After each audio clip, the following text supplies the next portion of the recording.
Swayam Prabha. Digital India. Educated India.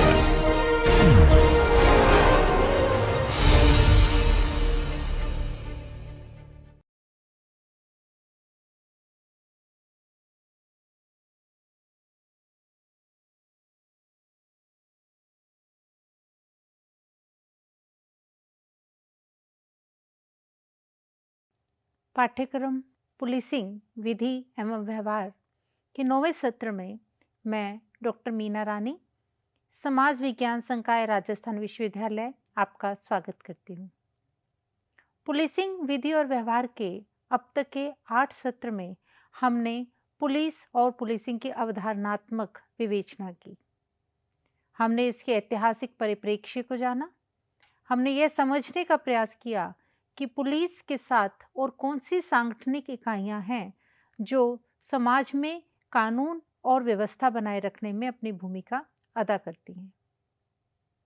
हमने अपराध करने वाले अपराधी तक पहुंचने के लिए पुलिस द्वारा कौन सी एक प्रक्रिया अपनाई जाती है, कौन कौन से कानून हैं, जैसे कि हमने भारतीय न्याय संहिता 2023 और भारतीय नागरिक सुरक्षा संहिता 2023, भारतीय साक्ष्य अधिनियम 2023 जो कि आईपीसी, सीआरपीसी और साक्ष्य एक्ट का, एविडेंस एक्ट का नवीनतम रूप है, उनकी भी चर्चा की। इस सत्र में हम ये जानने का प्रयास करेंगे कि पुलिस की अपनी स्थापना से लेकर वर्तमान तक ऐसे कौन कौन से कानूनी पड़ाव हैं जिन्होंने पुलिस को वर्तमान स्वरूप अख्तियार करने में महत्वपूर्ण भूमिका अदा की। हम जानते हैं कि संस्था के रूप में जिस कानून और न्यायिक दायरे में पुलिस काम करती है वो बहुत व्यापक है। राजस्थान पुलिस की बात करें या दिल्ली पुलिस की बात करें या साइबर सेल की बात करें, ये वो तमाम संगठन हैं जो उस व्यापक कानूनी ढांचे के भीतर रहकर कानून और व्यवस्था बनाए रखने का कार्य करते हैं। ये व्यापक कानूनी ढांचा क्या है, इसके विभिन्न पहलू कौन से हैं, इन सब को हम इस सत्र में समझने का प्रयास करेंगे।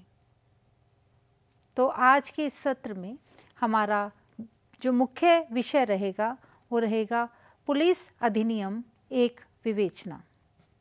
पुलिस अधिनियम की सर्वप्रथम हम परिभाषा जानने का प्रयास करते हैं। पुलिस अधिनियम एक कानूनी ढांचा है जो पुलिस बल की संरचना, कार्य, अधिकार और जिम्मेदारियों को परिभाषित करता है। इसका उद्देश्य कानून व्यवस्था बनाए रखना और समाज की सुरक्षा सुनिश्चित करना है। इस अधिनियम के माध्यम से पुलिस बल की संरचना, पदानुक्रम और कार्य विभाजन को स्पष्ट रूप से परिभाषित किया गया है। उच्च से निम्न स्तर तक आदेश और नियंत्रण प्रणाली का पालन किस क्रम में किया जाएगा, इसका भी स्पष्ट निर्धारण पुलिस अधिनियम में दिखाई पड़ता है। इस पुलिस अधिनियम के माध्यम से पुलिस बल को केंद्रीय और राज्य सरकारों के नियंत्रण में रखा गया। इसने पुलिस को प्रशासनिक और राजनीतिक हस्तक्षेप से बचाने में महत्वपूर्ण भूमिका अदा की। पुलिस अधिनियम ने पुलिस को एक शक्तिशाली एजेंसी के रूप में स्थापित किया जो कानून और व्यवस्था बनाए रखने के लिए जिम्मेदार थी। इसके बावजूद भी ये आम नागरिकों के अधिकारों की रक्षा में लचीली नहीं थी। ये पुलिस का एक सबसे बड़ा नकारात्मक रवैया है। यदि हम इसके कानूनी ढांचे की बात करते हैं तो हम जानते हैं कि भारतीय संविधान में पुलिस को राज्य सूची के अंतर्गत रखा गया है, यानी कि राज्य सरकारें अपनी आवश्यकताओं के अनुरूप पुलिस प्रशासन चलाती हैं। पुलिस अधिनियम को 21वीं सदी के आधुनिक कानूनी और सामाजिक परिवेश में सुधारने की आवश्यकता महसूस की गई है ताकि पुलिस की कार्यप्रणाली पारदर्शी और अधिक नागरिकों के अनुकूल हो सके। हम ऐसे अनेक अधिनियम पढ़ेंगे जिसके माध्यम से उसकी वर्तमान कार्यप्रणाली में सुधार हुआ है। सर्वोच्च न्यायालय ने भी पुलिस सुधार के लिए कई दिशा निर्देश दिए हैं, जैसे पुलिस बल का राजनीतिकरण रोकना, डीजीपी यानी कि director general of police, police महानिदेशक की नियुक्ति को पारदर्शी तरीके से करना और पुलिस अधिकारियों की कार्यकाल की सुरक्षा करना। इस सर्वोच्च न्यायालय के दिशा निर्देश पे जो मॉडर्न पुलिस अधिनियम बना उसकी भी चर्चा इस सत्र में होगी। इसके अतिरिक्त अन्य देशों में जैसे ब्रिटेन और अमेरिका में पुलिसिंग मॉडल्स के आधार पर भारत में सुधार की दिशा तय की जा सकती है। हम जानते हैं कि यूरोप मॉडर्न पुलिस का बिल्कुल आधारभूत संरचना देने वाला यूरोप एक महत्वपूर्ण देश या महत्वपूर्ण महाद्वीप रहा है। अनेक नए तरह के नवाचार यूरोप से आए, तो इन देशों के मॉडल्स के आधार पर भी भारत में सुधार की दिशा तय की जा सकती है। जैसे सामुदायिक पुलिसिंग हो गया, स्वतंत्र शिकायत प्राधिकरण है या डिजिटल पुलिसिंग है। ये एक परिचय जो हमने इस पूरे जो सत्र में हम करने जा रहे हैं उसका दिया। अब हम बात करेंगे पुलिस प्रशासन से संबंधित कानूनों के बारे में। हमने अभी प्रस्तावना में भी इस बात का जिक्र किया कि पुलिस में प्रारंभिक तौर पर जो कानून लागू किए गए वो ब्रिटिशर्स की देन थे। यदि हम पुलिस का सर्वाधिक महत्वपूर्ण कानून जो आज भी भारत के कई राज्यों में लागू है, पुलिस अधिनियम 1861 का जिक्र करें, चाहे हम सीपीसी, आईपीसी और सीआरपीसी का जिक्र करें, चाहे हम एविडेंस एक्ट का जिक्र करें, ये सब ब्रिटिश काल में आए। हालांकि अभी हमने इनमें तमाम में परिवर्तन का प्रयास किया है, लेकिन आज के कानून भी यदि हम देखते हैं, चाहे वो भारतीय न्याय संहिता है, चाहे भारतीय नागरिक सुरक्षा संहिता, इन सब में आज भी मूलभूत बातें वही दिखाई पड़ती हैं जो कि मूलतः इन सब कानूनों के भीतर थी। इसे देखते हैं कि भारत में पुलिस प्रशासन से संबंधित जो प्रमुख कानून और प्रावधान हैं वो मुख्यतः भारतीय संविधान, भारतीय दंड संहिता आईपीसी, जिसका अब नाम है भारतीय न्याय संहिता, भारतीय दंड प्रक्रिया संहिता क्रिमिनल प्रोसीजर कोड, इसका अब नाम है भारतीय नागरिक सुरक्षा संहिता, और पुलिस अधिनियम जिसकी जिक्र मैंने किया 1861 में आया था, जैसे कानूनों में दिए गए हैं। इन कानूनों का उद्देश्य, यानी कि जो भी कानून आज तक आते हैं उनका उद्देश्य पुलिस के अधिकार, कर्तव्य, कार्यक्षेत्र और दायित्व, ये हमने प्राथमिक स्लाइड में भी जिक्र किया था, उनको परिभाषित करना है। अब हम बात करते हैं सबसे महत्वपूर्ण, सबसे आधारभूत पुलिस अधिनियम 1861 की। ये क्यों आया, इसके क्या महत्वपूर्ण प्रावधान है?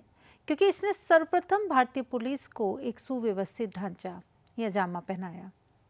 1861 के अधिनियम आने के पीछे क्या कारण थे, उसको देखने का प्रयास करते हैं। भारतीय पुलिस अधिनियम 1861 एक ऐतिहासिक कानून है जो ब्रिटिश शासन के दौरान भारत में पुलिस बल के गठन, संरचना और संचालन को नियंत्रित करने के लिए लागू किया गया था। पूर्व सत्र में भी हमने चर्चा की थी कि 1857 की क्रांति के बाद, जिसे हम प्रथम स्वतंत्रता आंदोलन भी कहते हैं, उसके बाद ब्रिटिशर्स के सामने सबसे बड़ी समस्या ये आई थी कि किस प्रकार से भारतीयों में ये जो विद्रोह की भावना गुलामी के प्रति पनप रही थी, उसको किस प्रकार से हल किया जाए या उससे कैसे निपटा जाए। तो एक जो सामान्य समझ ब्रिटिशर्स के अंदर उत्पन्न हुई कि एक ऐसा स्थायी संरचना विकसित की जाए। हमने पूर्व में सत्र में भी चर्चा की कि लंदन में 1829 में ऐसा एक आधुनिक पुलिस बल आ चुका था। तो हमारे यहाँ भारतीय पुलिस अधिनियम 1861 के माध्यम से ब्रिटिश शासन ने पुलिस बल का गठन किया। हम जानते हैं कि पुलिस का मुख्य कार्य अद्यतन आज दिन तक भी कानून व्यवस्था बनाए रखना और अपराधों की जांच करना है। दोनों ही एक दूसरे से जुड़े हुए पहलू हैं। पुलिस को किसी भी अपराध के बारे में सूचना प्राप्त करने का अधिकार और अपराधियों को पकड़ने का अधिकार इस एक एक्ट में दिया गया। इसमें जो मुख्य उद्देश्य पुलिस अधिनियम 1861 के थे वो था कि एक केंद्रीकृत पुलिस व्यवस्था कायम करना, साथ ही पुलिस पर प्रशासनिक नियंत्रण केंद्रीकृत बनाए रखना, यानी कि ब्रिटिशर्स का बनाए रखना, और कानून व्यवस्था बनाए रखना। इसमें जो मुख्य प्रावधान विभिन्न धाराओं के अंतर्गत थे वो ये थे कि धारा 3 के अंतर्गत जिले में पुलिस बल की स्थापना इस अधिनियम से की गई। इस अधिनियम की धारा 4 में यह कहा गया कि प्रत्येक जिले में एक पुलिस अधीक्षक की नियुक्ति होगी, यानी कि वो उस पूरे पुलिस बल को नियंत्रित करेगा। धारा 7 में यह था कि यदि कोई भी पुलिस अधिकारी अपने कर्तव्यों या अपनी जिम्मेदारियों का ढंग से पालन नहीं करता तो उन्हें पद से हटाया जा सकता है। धारा 17 यह बताती थी कि वर्दी पहनने का अधिकार सिर्फ पुलिस कर्मियों को होगा। धारा 30 में पुलिस को सार्वजनिक सभाओं एवं जुलूसों पर नियंत्रण करने का अधिकार दिया गया। इस प्रकार से इस पुलिस अधिनियम 1861 में पुलिस की संपूर्ण संरचनात्मक और संगठनात्मक विवेचना प्रभावी ढंग से की गई। लेकिन यह अधिनियम अलोकतांत्रिक होने के कारण और पारदर्शी तरीके से कार्य नहीं करने के कारण, और पूर्व के सत्र में भी हमने चर्चा की कि इसमें महत्वपूर्ण था औपनिवेशिक मानसिकता, क्योंकि संपूर्ण नियंत्रण केंद्र का यानी कि ब्रिटिशर्स का रखा गया। अतः इसकी बहुत आलोचना हुई। समय समय पर अनेक कानून आए, लेकिन आज भी भारत के कई राज्यों में यही कानून लागू है। कुछ में चेंज किए गए हैं, जैसे केरल में, हरियाणा में, उत्तराखंड में, लेकिन अधिकांश राज्यों में आज भी ये अधिनियम अपने ही उसी स्वरूप में कायम है। इसके अतिरिक्त और अधिनियमों की चर्चा करते हैं। मैंने जो पुलिस अधिनियम 1861 का हमने बात की, इसमें हम जिक्र कर ही चुके हैं कि इसका उद्देश्य भारतीयों पर नियंत्रण रखने के उद्देश्य से तैयार किया गया था, और इसका उद्देश्य जनता को नियंत्रण में रखना और शाही आदेशों का पालन सुनिश्चित करना था। यह अधिनियम अलोकतांत्रिक था, क्योंकि नागरिकों के अधिकारों की अनदेखी करता था और पुलिस को अत्यधिक शक्तियां प्रदान करता था। इससे पुलिस बल के दुरुपयोग की संभावना बनी रहती थी। पुनः पुलिस बल का नेतृत्व राजनीतिक दबाव में था, जिससे कई बार पुलिस की निष्पक्षता और स्वतंत्रता पर इसमें सवाल उठते थे। आज भी चूंकि इसी अधिनियम के तहत भारत के कई प्रांतों में पुलिस काम कर रही है, इसलिए आज भी पुलिस में राजनीतिक हस्तक्षेप एक बड़ी समस्या बना हुआ है। इससे आगामी स्तर पर यदि हम देखें तो पुलिस बल अधिकारों का प्रतिबंध अधिनियम 1966 वस्तुतः 1960 के दशक में पुलिस यूनियन आंदोलनों ने प्रशासन को बहुत प्रभावित किया था। तो एक ऐसा अधिनियम बनाने की आवश्यकता महसूस हुई जिससे पुलिस बल के अधिकारों को सीमित किया जा सके। पुलिस बल अधिकारों का प्रतिबंध अधिनियम 1967 जो है वो पुलिस बल के सदस्यों के अधिकारों को स्पष्ट भी करता है और सीमित भी करता है। इसका मुख्य उद्देश्य ऐसे कुछ राजनीतिक संगठित गतिविधियों से प्रतिबंधित करना था पुलिस को, ताकि पुलिस में तटस्थता बनी रहे और लोक व्यवस्था बनाए रखने में किसी भी प्रकार की कोई बाधा न आए। इसका एक महत्वपूर्ण उद्देश्य यह भी था कि पुलिस बल का राजनीतिक या वैचारिक इस्तेमाल नहीं हो। यदि पुलिस बल का कोई भी सदस्य किसी राजनीतिक उद्देश्य से या ऐसे अन्य प्रयोजनों के लिए जो विहित की जाए किसी व्यक्ति समूह द्वारा आयोजित किसी बैठक में भाग लेता है या उसे संबोधित करता है या प्रदर्शन में भाग लेता है, तो उसे दंड का सामना करना पड़ सकता था।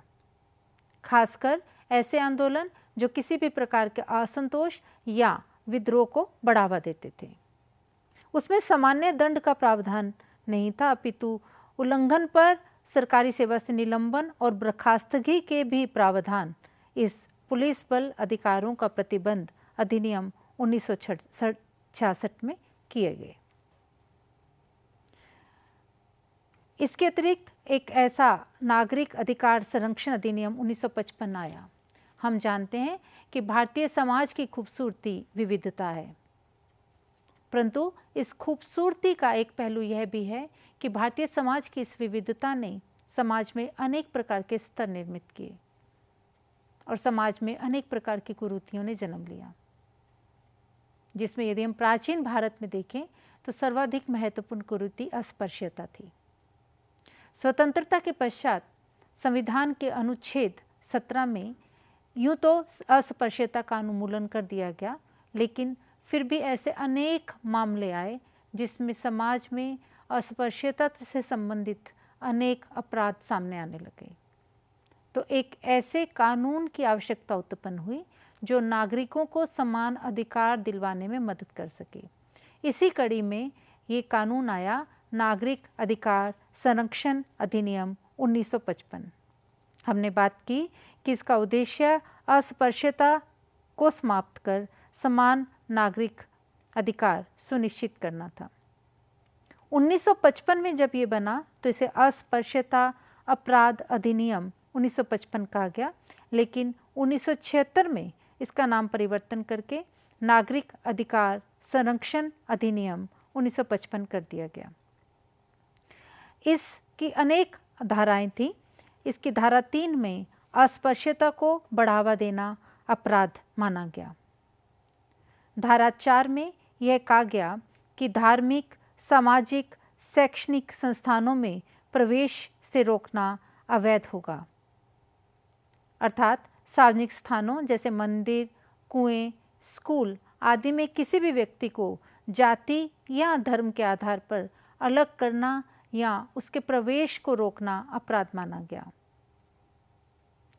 यह अधिनियम अस्पृश्यता और जातिवाद को बढ़ावा देने या भेदभावपूर्ण व्यवहार करने वाले व्यक्तियों के खिलाफ सजा का प्रावधान करता है। धारा 5 में कहा गया कि सार्वजनिक स्थानों पर जो सेवाएं दी जाती हैं, उदाहरण के तौर पर होटल, अस्पताल, परिवहन, नाई की दुकान इत्यादि में किसी भी व्यक्ति को या कोई व्यक्ति जो कि तथाकथित निम्न जाति का है को इस सार्वजनिक स्थान पर प्रवेश से रोकना है या उसे भेदभाव का शिकार कोई व्यक्ति बनाता है तो उसे दंडित किया जा सकता है। धारा 6 में कहा गया कि वंचित वर्ग से कोई यदि जबरन सफाई का कार्य करवाता है तो उसे भी इस अधिनियम के तहत दंडित किया जा सकता है। धारा 7 जो है वो पहली बार अपराध होने पर 1 से 6 महीने की सज़ा का प्रावधान करती है और जुर्माना लगाती है, लेकिन इसकी पुनरावृत्ति पर कठोर सज़ा का प्रावधान की बात कही गई है।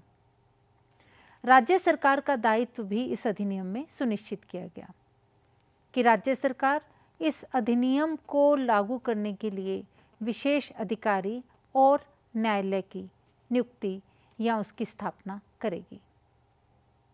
लेकिन स्वतंत्रता के इतने साल के बाद भी इस अधिनियम की भी अनेक सीमाएं और आलोचनाएं सामने आई। ऐसा देखा गया कि कई बार इस अधिनियम का प्रयोग गैर कानूनी ढंग से किया गया। अस्पृश्यता के खिलाफ ये जो एक जंग थी जिसमें इस अधिनियम को बनाया गया, उसमें यह सामने आया कि कई लोगों ने इसका प्रयोग व्यक्तिगत दुश्मनी को निकालने के लिए किया गया। पुनः इसके अतिरिक्त एक महत्वपूर्ण अधिनियम जो सामने आया वो था शस्त्र अधिनियम 1959। ये भारत सरकार द्वारा पारित एक केंद्रीय अधिनियम है जिसका उद्देश्य हथियारों में यदि हम देखें तो हथियार या आग्नेयास्त्र कुछ भी हो सकते हैं, इनके शस्त्र रखने या रखने की अनुचित उपयोग करने से इसको रोकता है। इस अधिनियम के तहत ये निश्चित किया गया कि यदि कोई व्यक्ति ऐसा कोई हथियार रखना चाहता है तो उसे लाइसेंस लेना होगा, यानी कि उसे लाइसेंस की आवश्यकता होगी। यदि इस अधिनियम की पृष्ठभूमि हम देखें तो ब्रिटिश गवर्नमेंट ने इंडियन आर्म्स एक्ट 1878 लागू किया था।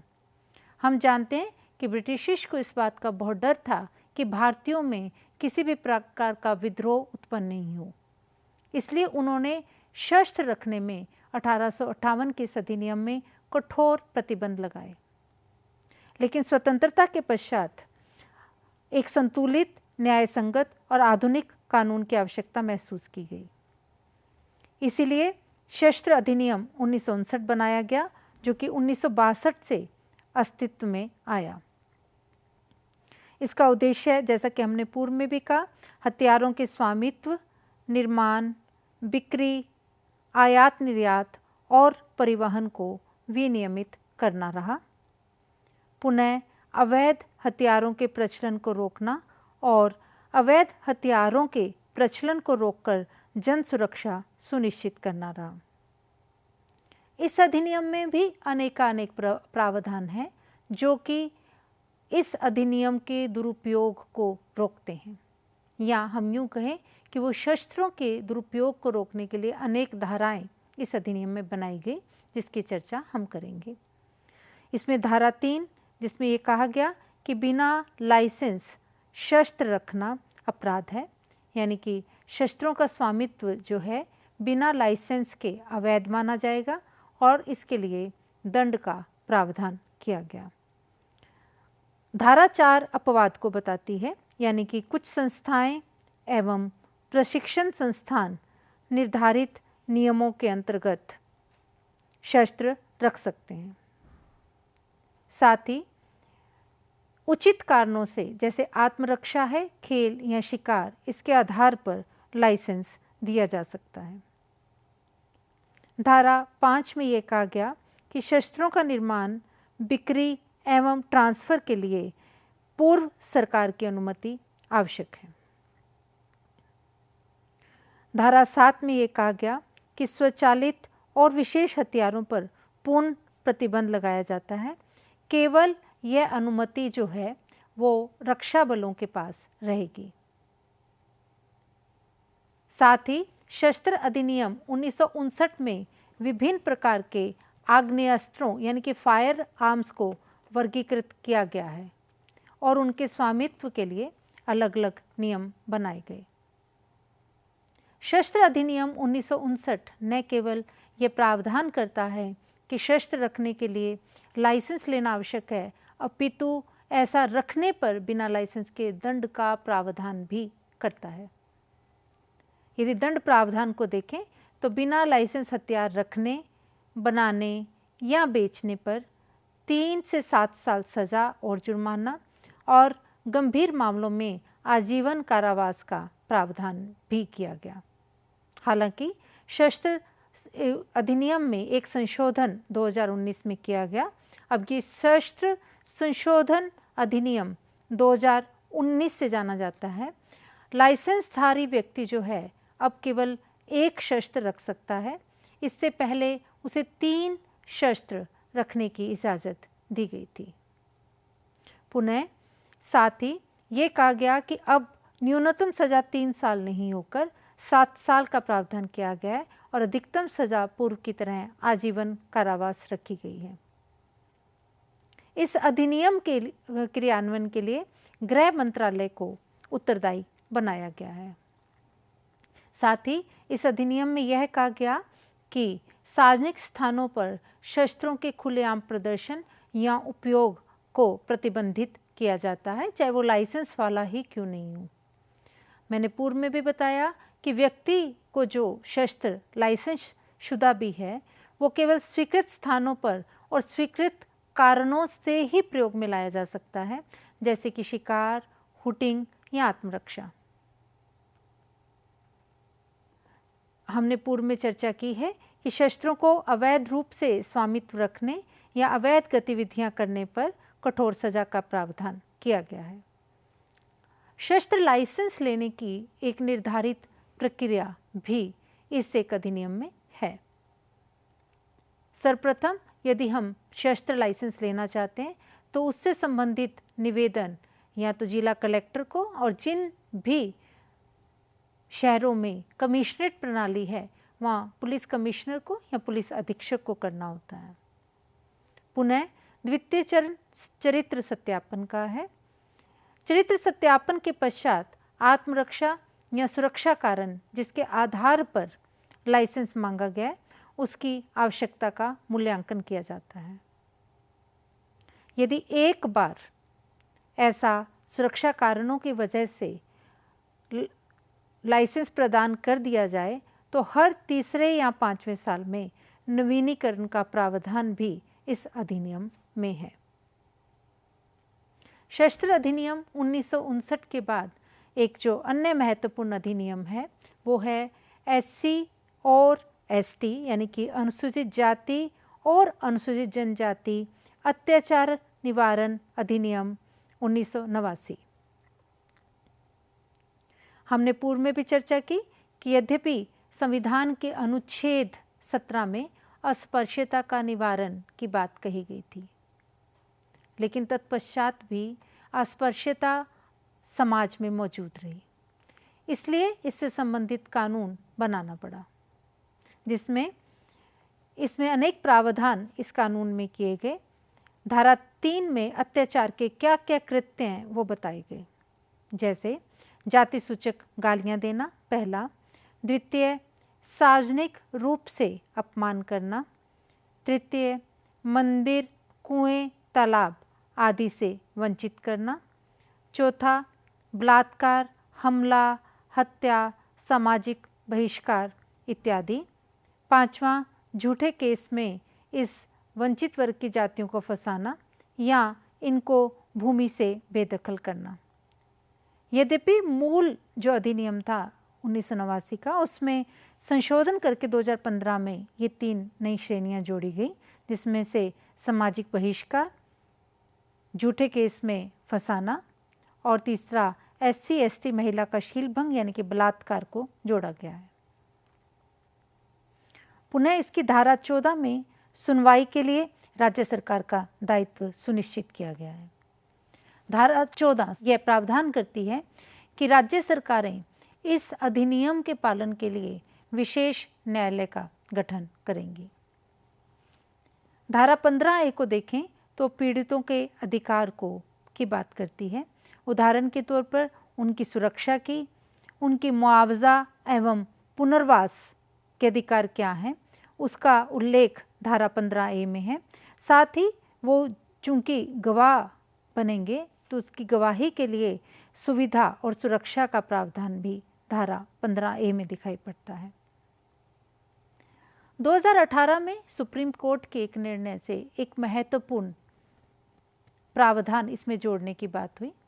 सुप्रीम कोर्ट ने अपने निर्णय में बताया कि कोई भी मुकदमा इस अधिनियम के तहत करने से पूर्व उसकी प्रारंभिक जांच होनी चाहिए और गिरफ्तारी करने से पूर्व अनुमति लेना जरूरी है।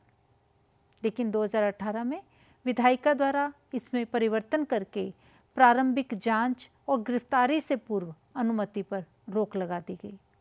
वर्तमान में ये विधेयक पूर्व के अनुरूप ही, यानी कि इस अधिनियम के तहत मुकदमा होने पर उसमें प्रारंभिक जांच का प्रावधान नहीं है और गिरफ्तारी से पूर्व अनुमति पे आज भी रोक है। इस अधिनियम के तहत कठोर दंड के प्रावधान किए गए हैं, यानी कि अत्याचार साबित होने पर अपराधों की गंभीरता के आधार पर दंड में कारावास और जुर्माना दोनों का प्रावधान किया गया है। कुछ मामलों में अपराधी को 6 महीने से लेकर अधिकतम 5 साल तक की सज़ा हो सकती है और जुर्माना भी लगाया जा सकता है। इसके अतिरिक्त इस अधिनियम के तहत कई अपराध गैर जमानती भी हैं। पुनः इस अधिनियम में अनुसूचित जाति और जनजाति के अत्याचार के जो पीड़ित हैं उनको कानूनी सहायता, चिकित्सा सहायता और मुआवजा प्रदान करने के लिए विभिन्न सरकारी योजनाएं बनाई गई हैं और पुलिस अधिकारियों को यह निर्देशित किया गया है कि वे ऐसे मामलों में तत्काल कार्रवाई करें और कोई भी देरी न करें। आज इस कानून के लागू हो जाने के इतने वर्ष पश्चात भी इस कानून को लागू करने में अनेक प्रकार की समस्याएं सामने आई हैं। उन समस्याओं पर हम एक प्रकाश डालेंगे। सबसे पहली समस्या आपराधिक न्याय प्रणाली की है, हमारे क्रिमिनल जस्टिस सिस्टम की। इस अधिनियम के तहत बनाए गए जो विशेष न्यायालय हैं वो पूरी तरह से प्रभावी नहीं हैं, क्योंकि न्यायालय में अत्याचार के मामलों की त्वरित सुनवाई, जिसके लिए बार बार उल्लेख किया गया है, सुनिश्चित करने के लिए पर्याप्त संसाधन और कर्मचारी उपलब्ध नहीं हैं। पूर्व में भी हमने एक अधिनियम में जिक्र किया था कि झूठी शिकायतें बनी हुई हैं, यानी कि अत्याचार की झूठी शिकायतों का डर समाज में इस अधिनियम के तहत बना हुआ है। कुछ लोग आरोप लगाते हैं कि इस अधिनियम का दुरुपयोग भी हो सकता है, होता भी है, क्योंकि यह विशेष वर्ग के समुदाय के लोगों को अत्याचार के मामलों में विशेष सुरक्षा प्रदान करता है। इससे कई बार झूठे आरोपों का सामना करने का डर भी बना रहता है।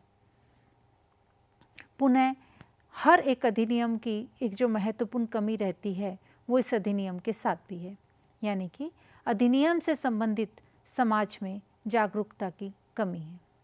इसको देखते हैं कि इस अधिनियम के प्रभावी कार्यान्वयन के लिए समाज में जागरूकता और शिक्षा की आवश्यकता है। अक्सर लोग उत्पीड़न को पहचानने में असमर्थ होते हैं या वे कानून का पालन नहीं करते, जो परिणाम स्वरूप इससे कमज़ोर हो जाता है। ऐसे में वे जो वंचित वर्ग के वास्तव में पीड़ित लोग हैं वो इस अधिनियम का फ़ायदा नहीं उठा सकते। इस अधिनियम के बाद जो अन्य महत्वपूर्ण अधिनियम है वो है स्वापक औषधि और मन प्रभावी पदार्थ अधिनियम 1985। इसकी पृष्ठभूमि समझने का प्रयास करते हैं। 1970 और 80 का दशक यदि भारत का देखें तो उस वक्त मादक पदार्थों की तस्करी अत्यधिक मामले में देखने में बॉर्डर क्षेत्र में देखने को मिल रही थी। ऐसे में भारत के सामने इन मादक पदार्थों की तस्करी को रोकने के लिए प्रभावी कदम उठाए जाएं, ऐसी मांग उठने लगी। भारत ने उस दौरान कई अंतर्राष्ट्रीय संधियों पर भी हस्ताक्षर किए, जिसमें से एक थी United Nations single conventions on narcotics drug 1961। इसी के क्रम में, इसी के पालना में भारत ने narcotics drugs and psychotropic substances act 1985, NDPC act भी बोला जाता है, जिसे हिंदी में स्वापक औषधि एवं मन प्रभावी पदार्थ अधिनियम 1985 कहा गया, पारित किया। इस अधिनियम के तहत स्वापक औषधियों यानी कि नारकोटिक्स ड्रग और मन प्रभावी पदार्थ यानी कि साइकोट्रोपिक ड्रग को विशेष रूप से परिभाषित किया गया है। स्वापक औषधियों में मादक पदार्थ जिसमें हेरोइन, कोकीन और अफीम शामिल है, और मन प्रभावी पदार्थ यानी कि मनोवैज्ञानिक प्रभाव डालने वाले पदार्थ जैसे LSD, MDMA इत्यादि इसमें शामिल किए गए हैं। ये पदार्थ एक व्यक्ति के मानसिक और शारीरिक स्वास्थ्य पर गंभीर नकारात्मक प्रभाव डाल सकते हैं और उनके दुरुपयोग से समाज में अपराध और हिंसा की स्थिति उत्पन्न हो सकती है। स्पष्ट है कि यदि समाज में कानून और व्यवस्था बनाए रखनी है तो मादक पदार्थों की तस्करी और उनके फैलाव को रोकना अत्यंत जरूरी है। इस अधिनियम में उसी से संबंधित प्रावधान किए गए। विभिन्न धाराओं को जानने का प्रयास करते हैं। धारा 2 में जैसा कि हमने कहा कि इनकी परिभाषाएं दी गई। धारा 8 में कहा गया कि ऐसी औषधियां और मन प्रभावी पदार्थों के उत्पादन, कब्जा, परिवहन, आयात निर्यात, क्रय विक्रय के लिए लाइसेंस लेना आवश्यक है। धारा 20, 21, 22 में मात्रा के आधार पर सजा की बात कही गई। धारा 37 में ये कहा गया कि किन मामलों में जमानत दी जा सकती है और किन मामलों में अपराध गैर जमानती माना जाएगा।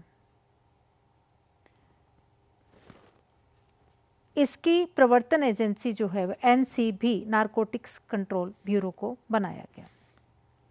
इसके पश्चात हम जो अगला विशेष अधिनियम जुवेनाइल जस्टिस एक्ट 1986 की बात करते हैं।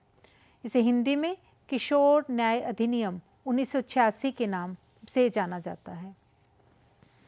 किशोर न्याय अधिनियम की आवश्यकता इसलिए पड़ी क्योंकि समाज में ये बात उठी कि किशोरों के साथ वयस्क जैसे कानून के तहत अपराधी नहीं माना जा सकता, क्योंकि किशोर अपराधी नहीं होते, वे भटके हुए होते हैं जिनके घर लौटने की यानी कि अपराधी से गैर अपराधी होने की संभावना अत्यधिक होती है। इसीलिए किशोर न्याय के लिए जुवेनाइल जस्टिस एक्ट यानी कि किशोर न्याय अधिनियम पारित किया गया। इसको समझने का प्रयास करते हैं। इस अधिनियम के तहत किशोर शब्द को उस व्यक्ति के रूप में परिभाषित किया गया था कि 2000 में यह संशोधन किया गया और दोनों की आयु को बराबर 18 वर्ष कर दिया गया है। इस अधिनियम का उद्देश्य यह था कि किशोरों के प्रति जो अपराध में संलिप्त किशोर हैं उनके प्रति सुधारात्मक, संरक्षणात्मक एवं कल्याणकारी दृष्टिकोण अपनाया जाए। यदि हम भारत का इतिहास देखें तो भारत ने 1985 में ही संयुक्त राष्ट्र बाल अधिकार घोषणा पत्र को स्वीकार किया था, लेकिन 1986 में इसी की पालना में भारत ने किशोर न्याय अधिनियम पारित किया। इस अधिनियम में किशोरों को 2 श्रेणियों में वर्गीकृत किया गया। एक तो वे किशोर जो संरक्षण योग्य हैं, उदाहरण के तौर पे अनाथ, और एक वे किशोर जो विरोधी प्रवृत्ति के हैं यानी कि अपराधी। इन दोनों के संरक्षण के लिए पर्याप्त प्रावधान इसमें किए गए। इसकी विभिन्न धाराएं देखते हैं।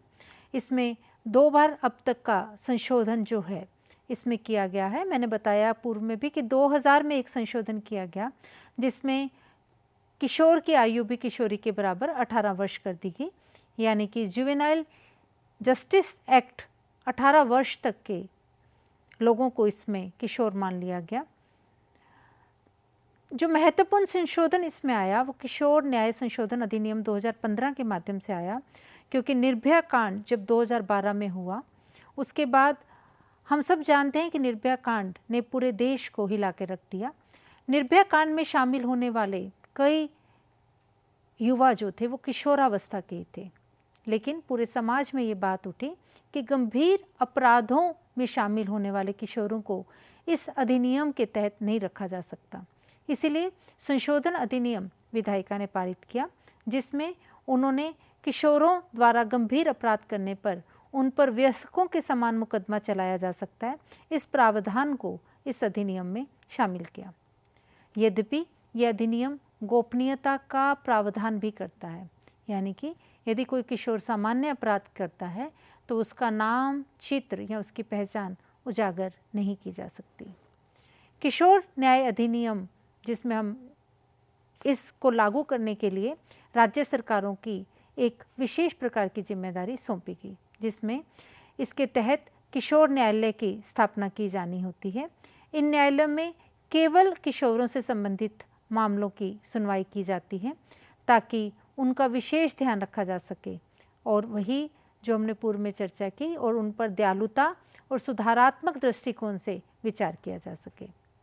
इन न्यायालयों का उद्देश्य बच्चों को सही मार्गदर्शन, देखभाल और पुनर्वास प्रदान करना है, जिससे वे समाज में वापस सम्मिलित हो सकें।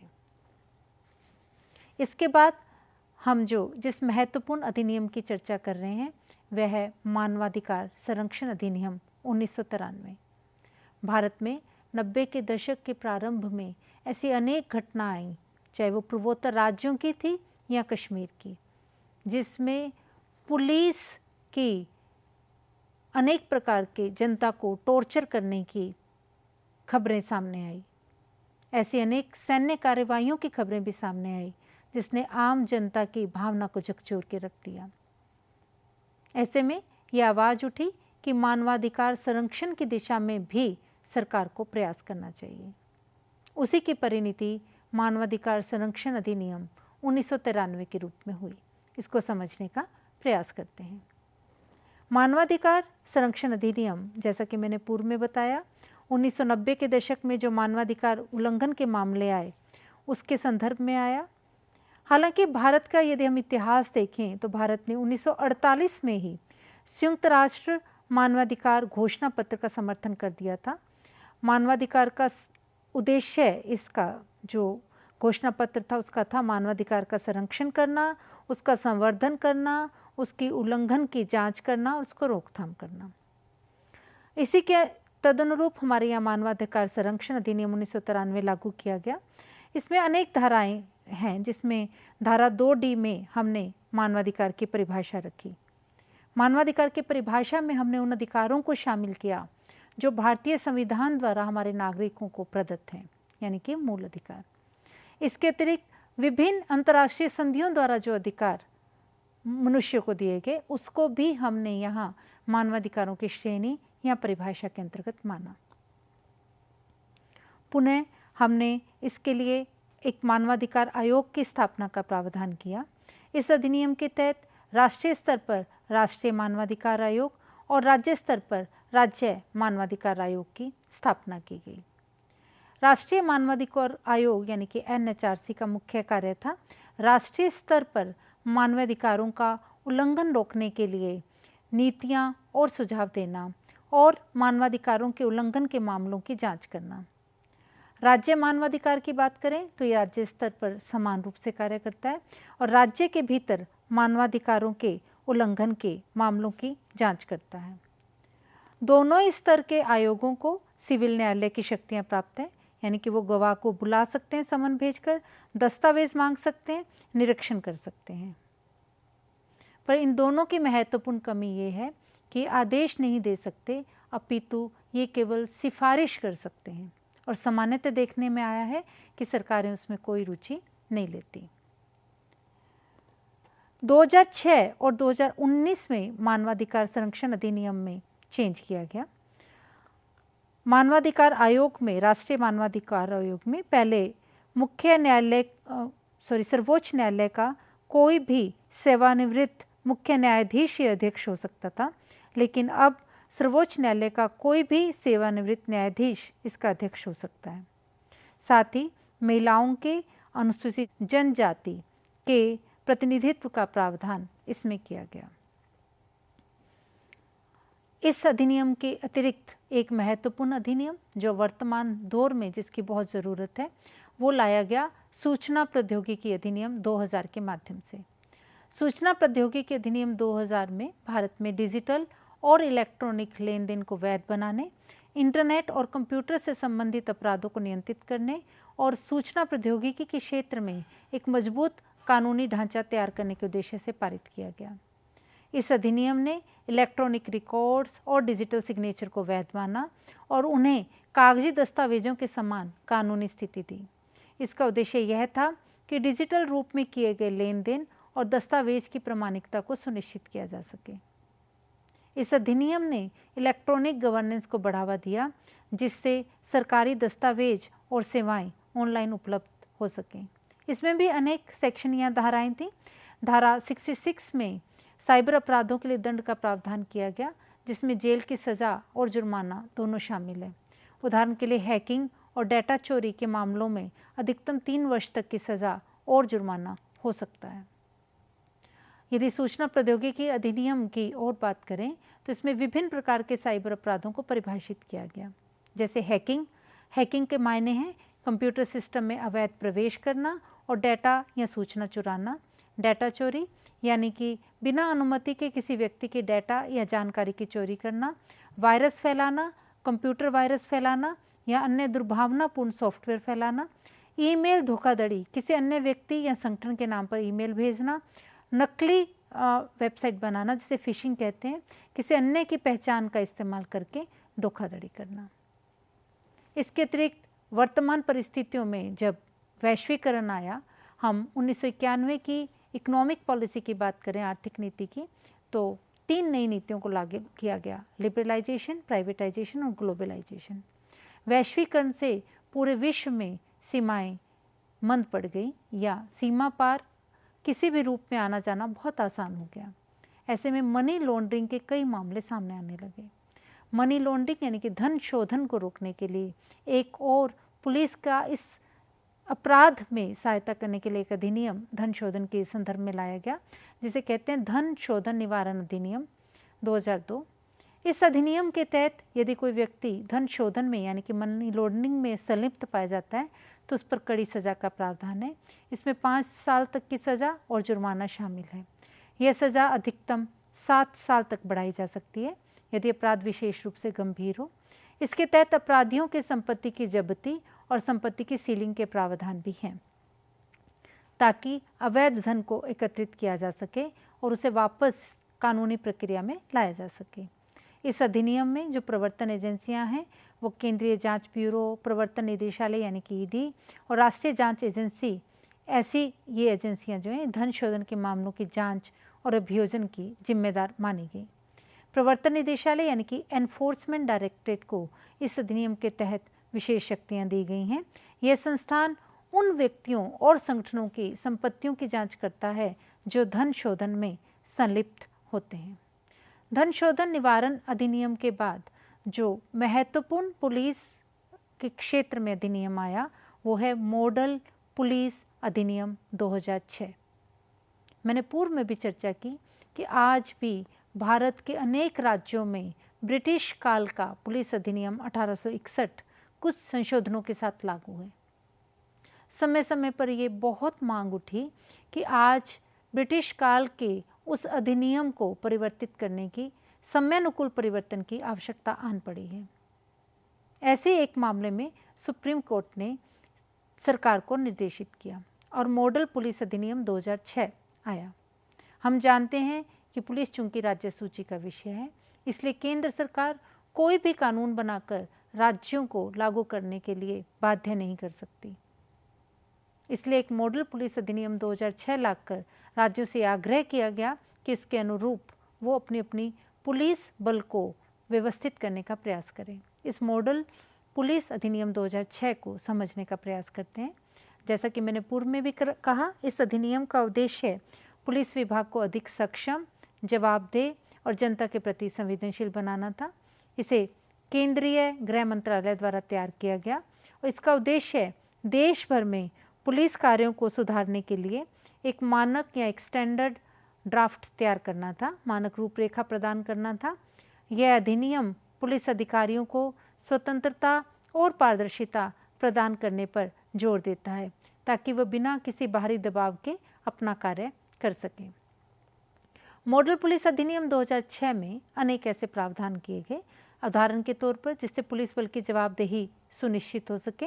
इसके तहत लोक सेवा आयोग की तर्ज पर एक पुलिस बोर्ड के गठन का प्रस्ताव किया गया, जो कि पुलिस अधिकारियों की भर्ती, पदोन्नति और इससे संबंधित जितने भी कैरियर से संबंधित पहलू हैं उससे संबंधित उस पर कार्य करेगा।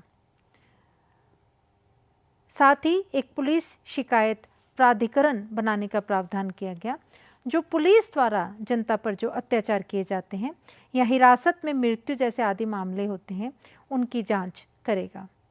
पुनः मॉडल पुलिस अधिनियम 2006 में महिला पुलिस और संवेदनशीलता को बढ़ाने के लिए भी महत्वपूर्ण प्रावधान किए गए। पर विडंबना यह है कि मॉडल पुलिस अधिनियम 2006 के आने के करीब 20 साल बाद भी राज्यों ने अभी तक इनको नहीं अपनाया। कुछ राज्य छोड़ दें, केरल, असम, हरियाणा, उत्तराखंड, ये कुछ और होंगे। इसके अतिरिक्त सभी राज्यों में आज भी ब्रिटिश काल का पुलिस अधिनियम लागू है। हम पूर्व में भी चर्चा कर चुके हैं कि पुलिस में संगठनात्मक रूप में कोई कमी नहीं होने पर भी उसकी मानसिकता आज भी औपनिवेशिक काल की बनी हुई है। इसके लिए ज़रूरी है कि मॉडल पुलिस अधिनियम को ध्यान में रखते हुए विभिन्न राज्य अपने यहाँ इन संशोधनों को लागू करें। पुलिस अधिनियम में सुधार की आवश्यकता क्यों है, इसको भी समझने का प्रयास करते हैं ताकि जनता और पुलिस के बीच में विश्वास बढ़े। इसके लिए हमने पहले भी इस नवाचार की बात की थी जिसे हम सामुदायिक पुलिसिंग कहते हैं, यानी कि जनता के साथ सकारात्मक संबंध स्थापित किया जाए। पारदर्शिता आए, पुलिस बल के कार्यों में पारदर्शिता बढ़े ताकि लोग पुलिस के कार्यों और निर्णयों पर विश्वास कर सकें। जनता की भागीदारी बढ़े, जनता को पुलिसिंग प्रक्रिया में सक्रिय रूप से शामिल करना जिससे पुलिस और समाज के बीच संवाद स्थापित हो सके। मैंने पूर्व में भी चर्चा की, न तो पारदर्शिता, न जनता से संवाद, न समुदाय की भागीदारी ब्रिटिश काल का कभी भी उद्देश्य था। इसलिए उस वक्त के पुलिस अधिनियम में ये एक महत्वपूर्ण कमी मानी जाती है। पुलिस अधिनियम में सुधार की आवश्यकता इन कारणों से है। इसके अतिरिक्त शिकायत निवारण तंत्र हमने पूर्व में भी चर्चा की, जिसका उल्लेख मॉडल पुलिस अधिनियम में किया गया है, क्योंकि हम सामान्यतः किसी भी नागरिक की शिकायत लेके जो कि आपराधिक प्रवृत्तियों में संलग्न होता है पुलिस के पास जाते हैं। लेकिन यदि पुलिस खुद क्रूर हो जाए या नागरिकों पर अत्याचार करे, ऐसे में उनकी शिकायत के लिए कोई भी संगठनात्मक प्रावधान भारत में नहीं है। इसके लिए एक शिकायत निवारण तंत्र का उल्लेख मॉडल पुलिस अधिनियम में किया गया, जिसके बारे में मैंने पूर्व में भी कहा। पुलिस की शिकायतों के निवारण के लिए एक स्वतंत्र और प्रभावी तंत्र बनाने की आवश्यकता की गई, इसलिए मॉडल पुलिस अधिनियम का बात हुई ताकि उनके भ्रष्टाचार, उनके अनैतिक और गलत कार्यों पर अंकुश लगाया जा सके। इसके अतिरिक्त हम देखते हैं कि आज ब्रिटिश काल में 1861 का अधिनियम लागू हुए करीब हम 150 साल आगे आ चुके हैं। इन 150 वर्ष में इतनी तकनीकी और प्रौद्योगिकी उपलब्धियां मानव जाति को हैं, उन तमाम उपलब्धियों के साथ पुलिस को उसमें पारंगत करना, उसके प्रशिक्षण में वो सुधार करने की आवश्यकता भी पुरातन पुलिस अधिनियम में है। इसका जिक्र करेंगे। आधुनिक उपकरणों का प्रयोग, पुलिस बल को नवीनतम तकनीकी उपकरण और स्मार्ट गाड़ियों से लैस करना, यानी कि पुलिस बल का आधुनिकीकरण और प्रशिक्षण करना, उनको प्रोफेशनल ट्रेनिंग देना, पुलिस अधिकारियों को व्यावसायिक, मानसिक और तकनीकी प्रशिक्षण देना ताकि वे आधुनिक चुनौतियों का सामना कर सकें। मनोवैज्ञानिक प्रशिक्षण, जिसका मैंने पूर्व में भी जिक्र किया, बहुत ज़रूरी है क्योंकि पुलिस बल हमारे यहाँ अत्यधिक कार्यभार से लदा रहता है। तो पुलिस कर्मियों को मानसिक दबाव से निपटने, निर्णय लेने और तनावपूर्ण स्थितियों में काम करने के लिए प्रशिक्षित करने के लिए भी पुलिस अधिनियम में सुधार की आवश्यकता है। पुनः आधुनिक अपराध विज्ञान, आधुनिक अपराध विज्ञान में अब फोरेंसिक की भी बड़ी महत्ता है और साइबर से संबंधित उपकरणों और प्रशिक्षण की भी, इसको भी पुलिस के उसमें शामिल किए जाने की ज़रूरत है। जैसे हम बात करें, अपराध विज्ञान है, फोरेंसिक है और डिजिटल जांच के क्षेत्रों में प्रशिक्षित विशेषज्ञों का समावेश करने के लिए भी पुलिस अधिनियम में सुधार की आवश्यकता है। पुलिस अधिनियम में सुधार की आवश्यकता का एक अन्य महत्वपूर्ण कार्य राजनीतिक हस्तक्षेप है। हम पूर्व के सत्र में भी चर्चा कर चुके हैं कि ब्रिटिश काल में जब पुलिस अधिनियम 1861 लागू किया गया तो पुलिस के तमाम ऊंचे पदों पर ब्रिटिश अधिकारी रहते थे और तमाम नीचे के स्तर पर भारतीयों की नियुक्ति की जाती थी। ऊपर के ब्रिटिश स्तर के अधिकारियों में हमेशा ये चिंता का विषय बना रहता था कि भारतीय पुलिस पर प्रशासनिक नियंत्रण बना रहे, क्योंकि भारतीय पुलिस में जो भारतीय हैं वो इसी समाज का एक अंग है। कहीं भारतीय समाज के प्रभाव में आकर वो विद्रोह न कर दें, इसलिए उन पर कड़ा प्रशासनिक नियंत्रण रखा गया और अत्यधिक राजनीतिक हस्तक्षेप पुलिस की कार्यप्रणाली में रखा गया ताकि वो ब्रिटिश सम्राट या साम्राज्य के उद्देश्यों के अनुरूप कार्य कर सके। स्वतंत्रता के पश्चात भारतीय स्वयं ही भारत पर चूंकि शासन कर रहे थे, तब भी पुलिस के उन उद्देश्यों में कहीं कोई कमी नहीं आई। आज भी हम देखें तो भारतीय पुलिस राजनीतिक हस्तक्षेप से अत्यधिक पीड़ित है। तो मॉडल पुलिस अधिनियम में भी इसका प्रावधान है और जब हम ये कहते हैं कि पुलिस अधिनियम 1861 में क्यों चेंज लाने चाहिए, क्यों परिवर्तन करने चाहिए, इसमें भी एक महत्वपूर्ण जो कड़ी है वो राजनीतिक हस्तक्षेप को कम करने से संबंधित है। इसको समझेंगे, राजनीतिक हस्तक्षेप करने के लिए को कम करने के लिए क्या किया जाना चाहिए। एक स्वतंत्र पुलिस आयोग का गठन किया जाना चाहिए जो कि पुलिस अधिकारियों की नियुक्ति, स्थानांतरण और पदोन्नति की प्रक्रिया को नियंत्रित कर सके। हम पूर्व में चर्चा कर चुके हैं कि मॉडल पुलिस अधिनियम में इसका प्रावधान किया गया है। पुनः कानूनी ढांचे में सुधार, पुलिस को राजनीतिक हस्तक्षेप से मुक्त करने के लिए कानूनी ढांचे में भी सुधार किया जाना चाहिए। इसकी बात भी हमने की कि किस प्रकार से पुलिस बोर्ड में इस बात का भी प्रावधान मॉडल पुलिस अधिनियम में किया गया है कि उनका कार्यकाल नियत कर दिया जाना चाहिए। राजनीतिक हस्तक्षेप का सर्वाधिक बड़ा कारण ये है कि पुलिस अधिकारियों का ट्रांसफ़र हो जाना। स्थानांतरण के डर से पुलिस अधिकारी उस राजनीतिक हस्तक्षेप को मानते हैं। यदि उनका कार्यकाल नियत कर दिया जाए तो राजनीतिक हस्तक्षेप से पुलिस को मुक्त किया जा सकता है। मॉडल पुलिस अधिनियम में इस नियत कार्यकाल के लिए भी प्रावधान करने की बात कही गई है। तो राजनीतिक हस्तक्षेप के लिए से मुक्ति के लिए कानूनी ढांचे में सुधार जरूरी है। पुनः अपराधियों के प्रभाव से सुरक्षा, पुलिस के सामने एक समस्या यह भी है कि अपराध और राजनीति का आपस में गठजोड़ हो चुका है। ये जो आपराधिक और राजनीतिक गतिविधियों का गठजोड़ है, इससे भी पुलिस बहुत प्रभावित होती है। इस गठजोड़ से और आपराधिक प्रवृत्ति के लोगों के प्रभाव से मुक्त रखने के लिए भी परंपरागत भारतीय पुलिस अधिनियम में हमें परिवर्तन की या सुधार की आवश्यकता है। यानी कि पुलिस अधिकारियों को राजनीतिक दबाव से बचाने के लिए सुरक्षा सुनिश्चित करना ताकि वे निष्पक्ष और स्वतंत्र रूप से कार्य कर सकें। इसके अतिरिक्त पारदर्शी प्रक्रिया अपनाना, पुलिस के निर्णयों और कार्यों में पारदर्शिता लाना। मैंने पूर्व में भी कहा कि हमारे यहाँ एक पुरातन पुलिस अधिनियम के तहत जो पुलिस बल बना, उसमें पारदर्शिता का कोई भी प्रवृत्ति नहीं पाई जाती। कार्य संस्कृति इतनी क्लोज्ड है कि हर कार्य को गुप्त रखने में ही महत्वपूर्ण समझा जाता है, जिससे भारतीय जनमानस में पुलिस कर्मियों के प्रति विश्वास की भावना उत्पन्न नहीं हो पाती। इसलिए पुलिस अधिनियम को इस दिशा में परिवर्तित करने की ज़रूरत है ताकि पुलिस कर्मियों के कार्यों में पारदर्शिता आ सके और यह सुनिश्चित किया जा सके कि पुलिस बल का उपयोग सही और निष्पक्ष तरीके से हो रहा है। अब हम इस पूरे सत्र के निष्कर्ष या सार को समझने का प्रयास करेंगे। मैंने पूर्व में भी बताया कि इस सत्र का विषय रहा पुलिस प्रशासन से संबंधित विभिन्न अधिनियम जिन्होंने पुलिस को वर्तमान स्वरूप अख्तियार करने में महत्वपूर्ण भूमिका अदा की। ये अधिनियम समय समय की आवश्यकताओं के अनुरूप आए।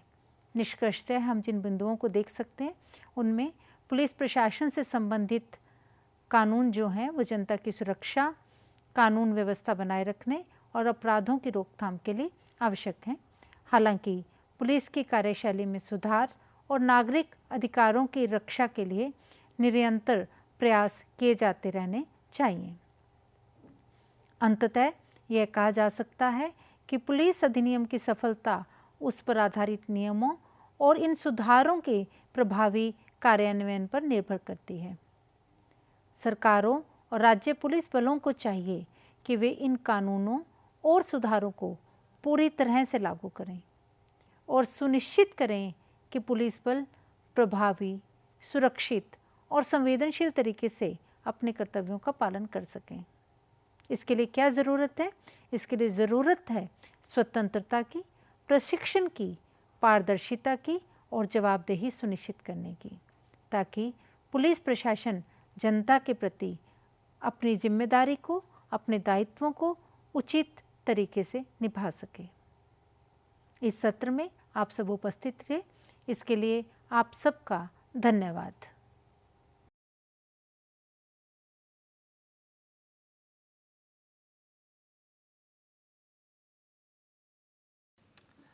Hello and welcome to this piece of literary snippet.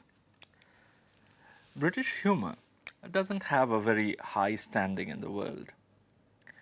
When people talk about it, they usually do so with a certain degree of disparagement. Yet all this is, I think, rather unfortunate, because if I read out to you a certain section from Jerome K. Jerome's famous novel Three Men in a Boat, you will realize that not only is British humour genuinely funny, it is probably even better than some of the other samples of humorous writings that you might have read in the recent past.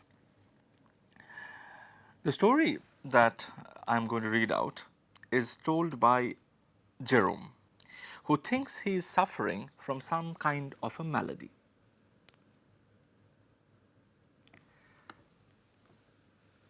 I remember going to the British Museum one day to read up the treatment for some slight ailment of which I had a touch. Hay fever, I fancy it was. I got down the book and read all I came to read, and then, in an unthinking moment, I idly turned the leaves and began to indolently study diseases generally. I forgot which was the first distemper I plunged into, some fearful, devastating scourge, I know. And before I had glanced half down the list of premonitory symptoms, it was borne in upon me that I had fairly got it. I sat for a while, frozen with horror, and then in the listlessness of despair, I again turned over the pages. I came to typhoid fever, read the symptoms, discovered that I had typhoid fever. Must have had it for months without knowing it. Wondered what else I had got. Turned up St. Vitus's dance. Found, as I expected, that I had that too. Began to get interested in my case and determined to sift it to the bottom, and so started alphabetically. Read up ague and learnt that I was sickening from it, and that the acute stage would commence in about another fortnight. Bright's disease, I was relieved to find I had only in a modified form. And so far as that was concerned, I might live for years. Cholera I had with severe complications, and diphtheria I seem to have been born with. I plodded conscientiously through the 26 letters, and the only malady I could conclude I had not got was housemaid's knee. I felt rather hurt about this at first.